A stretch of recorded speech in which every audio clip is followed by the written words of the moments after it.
Meus queridos, a paz do Senhor. Hoje nós iremos comentar sobre o Salmo 5, que tem como tema o crente fiel.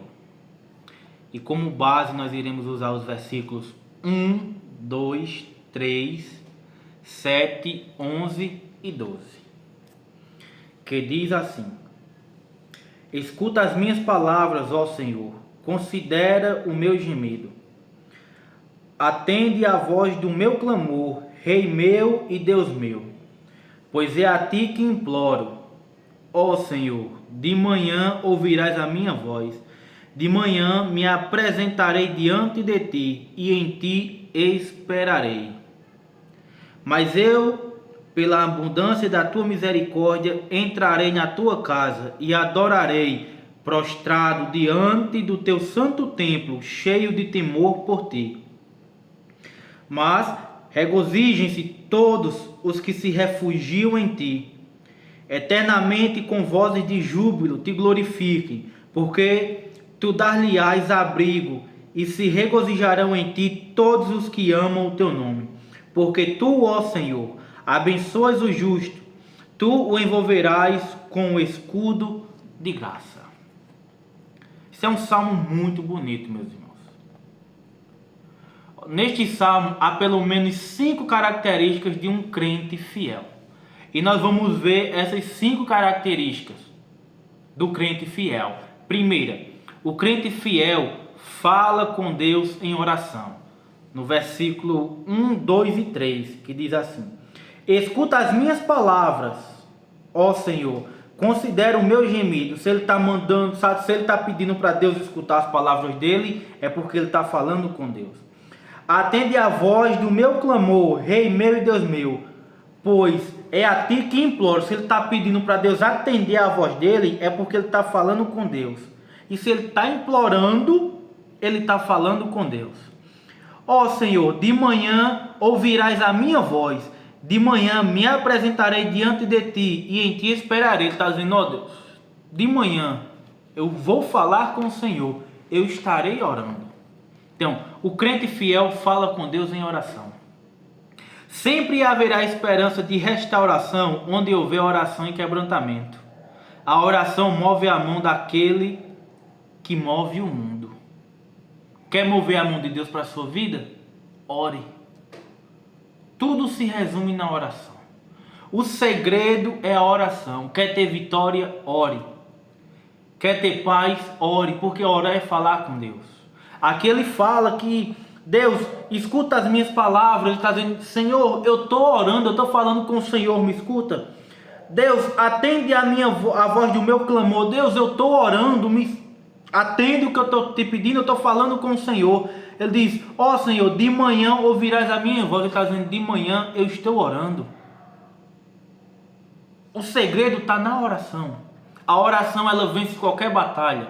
A oração, ela abre qualquer porta que precisa ser aberta. A oração move montanhas. Isaías capítulo 55, versículo 6 diz: Buscai ao Senhor enquanto se pode achar, invocai-o enquanto está perto.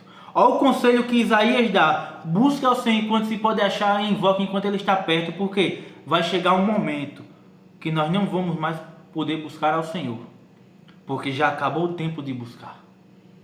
Então a oportunidade é essa: busque ao Senhor em oração, fale com o Senhor. Mateus 21, 22: E tudo o que pedirdes em oração, crendo, o recebereis. Isso foi palavras de Jesus. E tudo o que pedirdes em oração, oração é o que? Falar com Deus. E tudo o que você pedir falando com Deus, orando, se você crer, você irá receber.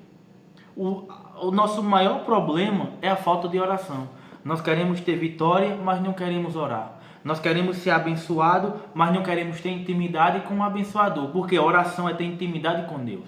Eu só vou ter intimidade com uma pessoa se eu falar com ela, se eu conversar com ela. Se eu não conversar, eu não vou ter intimidade. Então, como é que eu vou ter intimidade com Deus se eu não converso com Deus? Como é que eu vou ter intimidade com Deus se eu não oro?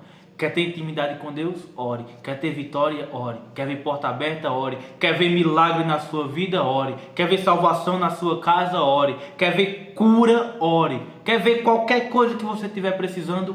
Ore. porque a oração é a chave da vitória. Segundo ponto, o crente fiel se apresenta para Deus. Está no versículo 3. Ó Senhor, de manhã ouvirás a minha voz, de manhã me apresentarei diante de ti, e em ti esperarei. Ele estava dizendo, Senhor, de manhã eu estou me apresentando ao Senhor. De manhã eu estou orando e de manhã eu estou me apresentando ao Senhor. Ó, em Êxodo capítulo 3, Moisés apresentou a Deus sua fraqueza na comunicação. O que Deus falou para ele. Em Juízes capítulo 6, versículo 13 e 14, Gideão apresentou para Deus as suas dúvidas. O que Deus falou para ele. O Salmo 100 ordena que o crente o Salmo 100 ordena o crente a se apresentar com louvores ao Senhor. Ó, em Êxodo 3, Moisés apresenta a dificuldade dele, a fraqueza dele. Aí Deus diz o quê? Moisés, quem fez a boca do homem? Não fui eu? Deus estava querendo resolver o problema de Moisés e Moisés colocando dificuldade. Mas Moisés apresentou a dificuldade a Deus. Ó, em Juízes 6, 13 e 14, Gideão apresenta o problema dele, as dúvidas dele a Deus. E Deus diz, Gideão, seja forte e corajoso. Apresente a Deus. Qual é a sua fraqueza? Apresente a Deus sua fraqueza. Qual é o seu problema? Apresente a Deus. O nosso maior problema é que nós não queremos apresentar nossos problemas, nossas dificuldades a quem pode resolver. Nós falamos com um familiar, nós falamos com um amigo, nós conversamos com um vizinho, mas não falamos com Deus. Não apresentamos nossas dificuldades a Deus. Quando nós começarmos a entender isso e apresentarmos nossas dificuldades a Deus, Deus começará a resolver tudo. O problema é que Deus ele é onipotente, tem todo o poder. Deus é onipresente, está em todo lugar. Deus é onisciente, Ele sabe de tudo. Mas Ele quer ouvir da sua boca.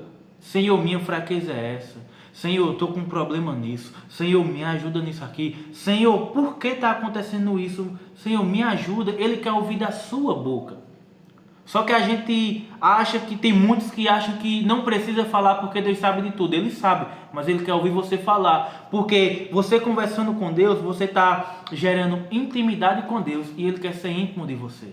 Ele quer curar você, mas Ele está dizendo, fale qual é o seu problema. Jesus curou Bartimeu, mas o que foi que Jesus disse? Bartimeu, tu quer que eu faça o quê? Bartimeu precisou falar. Jesus sabia que ele queria a cura, mas Bartimeu precisou dizer o que queria. O que é que você quer? Diga a Deus. Apresente a Deus.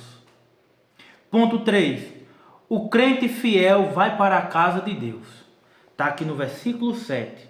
Mas eu, pela abundância da tua misericórdia, entrarei na tua casa e adorarei prostrado diante do teu santo templo, cheio de temor por ti. Olha o que o salmista disse. Mas eu, pela abundância da tua misericórdia, entrarei em tua casa e te adorarei. Me prostrarei diante do teu santo templo. Ó, quantos não querem ir para a casa de Deus? Quantos querem receber a bênção, mas não querem ir para a casa de Deus agradecer e adorar a Deus? Quantos querem ser curados, mas não querem ir na casa de Deus, adorar a Deus no templo? Lá em Hebreus, capítulo 10, versículo 23 e 24, ou 24 e 25, diz assim. Não, 23, 24 e 25. Mantenhamos firmemente, sem duvidar, a confissão da nossa esperança, pois fiel é aquele que fez as promessas.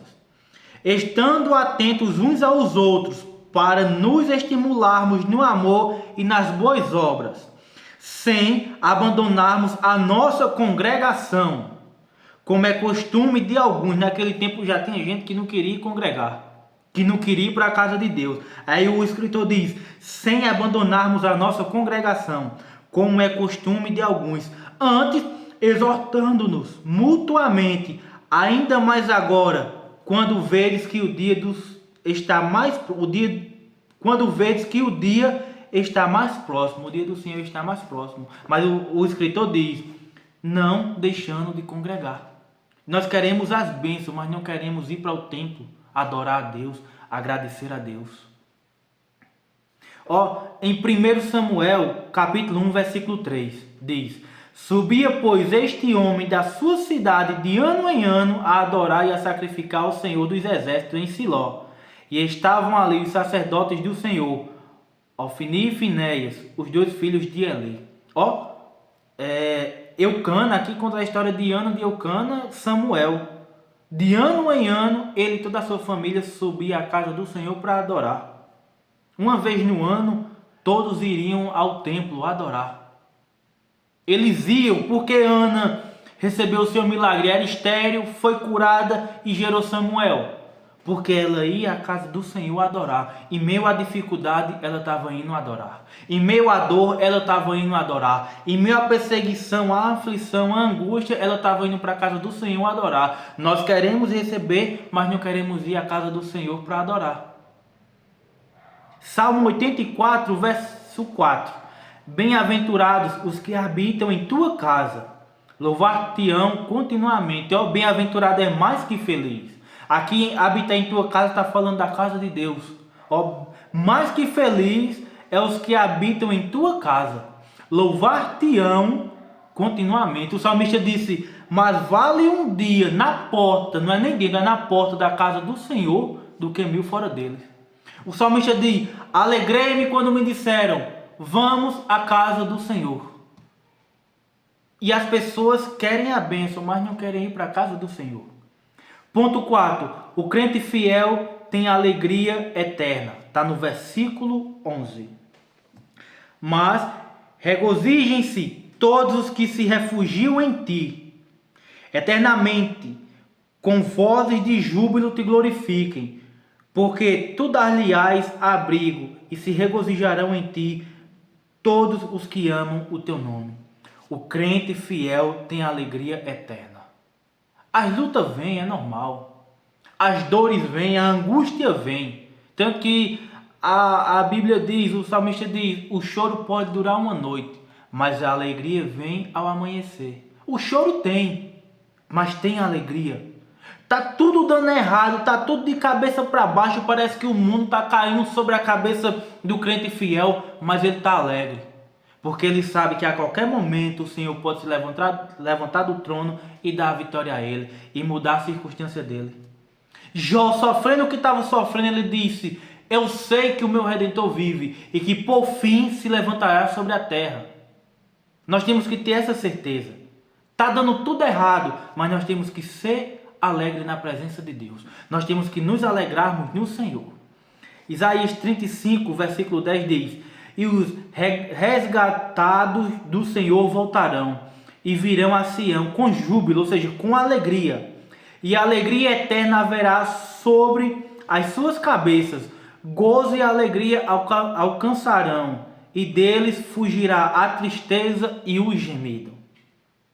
João 16:20 diz: na verdade vos digo, que vós chorareis e vos lamentareis, e o mundo se alegrará. E vós estareis tristes, mas a vossa tristeza se converterá em alegria. O mundo estava alegre. E os crentes fiéis estavam chorando, se lamentando. Aí Jesus disse: mas não se preocupa não, que a tristeza de vocês se converterá em alegria. A Bíblia diz que na presença de Deus há fartura de alegria. A fartura. Fartura, não é pouca, é fartura. É a gente chorando, mas alegre. É a gente cheio de problema, mas alegre. Porque nós sabemos que a nossa tristeza se converterá em alegria. Porque com a sua palavra, Deus pode mudar toda a situação, todo o ambiente. Ponto 5. O crente fiel é abençoado. Versículo 12. Porque tu, ó Senhor, abençoas o justo, tu o envolverás com um escudo de graça. Gênesis capítulo 9, versículo 11, mostra que Noé e sua família eram abençoados. Eu vou ler aqui Gênesis capítulo 9 e o versículo 11. Estabelecerei o meu pacto contigo não será mais destruída toda a carne pelas águas do dilúvio, e não haverá mais dilúvio para destruir a terra. Ó, Noé e sua família foram abençoados, porque isso foi uma bênção muito grande, porque Deus tinha destruído tudo o que tinha na terra com as águas do dilúvio. Só restou Noé, sua esposa, seus filhos e suas noras e os animais que Deus mandou guardar para poder povoar a terra novamente. E como a Bíblia diz que Noé achou graça aos olhos de Deus, aí Deus se agradou tanto de Noé que disse: Noé, eu vou abençoar vocês e nunca mais eu vou destruir a terra com água. Aí Deus ainda continua no 12 e disse Deus: este é o sinal do pacto que firmo entre mim e vós, e com todo ser vivente que está convosco, por gerações perpétuas. Isso é uma bênção. E até hoje a gente vê isso. Se a gente continuar lendo aqui do 3 em diante, Deus diz: eu vou pôr meu arco nos ares. E toda vida que for dar um dilúvio na terra, o arco-íris quando aparece é por causa disso, é porque dá um dilúvio na terra. Aí o arco aparece, o arco-íris. Aí quando ele aparece, Deus fecha as torneiras do céu, para que não destrua mais a terra com o dilúvio por causa do pacto que fez com Noé e a sua família. Ó, em Gênesis 12, versículo 1, por causa do descendente de Abraão, que é Cristo, todos os que nele creem são abençoados. Está aqui, Gênesis 12, 1. E o Senhor disse a Abraão: sai da tua terra, da tua parentela e da casa de teu pai, para a terra que eu te mostrarei. 12, versículo 2. E farei de ti uma grande nação, abençoar-te-ei e engrandecerei o teu nome, e tu serás uma bênção. Ó, o crente fiel, ele é abençoado. Ou a promessa que Deus fez a Abraão: far-te-ei, Abraão, vou fazer de você uma grande nação. Eu vou abençoar os que te abençoam. Eu vou engrandecer o teu nome. Tu serás uma bênção. Ó, tu serás uma bênção. Tu é abençoado, Abraão. Aí no 3 é que ele diz: abençoarei os que te abençoarem, e amaldiçoarei os que te amaldiçoarem, e em ti serão benditas todas as famílias da terra. O crente fiel, ele é abençoado. Não tem como você ser fiel e não ser abençoado. Pode olhar a diferença de um crente que é fiel a Deus e de um crente que não é. Daquele que é fiel a Deus e do que não é. Foi por isso que em Malaquias Deus disse: e vereis a diferença do que serve a Deus e do que não serve. Porque tem diferença. Quem serve a Deus, quem é fiel a Deus é abençoado. Os que são infiéis a Deus e os que não servem a Deus não são tão abençoados assim. Não são. Muitos podem ter até dinheiro, mas não têm a bênção da felicidade. Não conseguem colocar a cabeça no seu travesseiro e dormir uma noite tranquila. Muitos precisam estar tomando remédio controlado para dormir, porque não são abençoados. Pode ter financeiramente, mas a bênção de Deus, que ela abrange tudo, abrange família, abrange casamento, abrange relacionamento, abrange financeiramente, espiritualmente, sentimentalmente, eles não têm. O crente fiel, ele é abençoado. Deus te abençoe.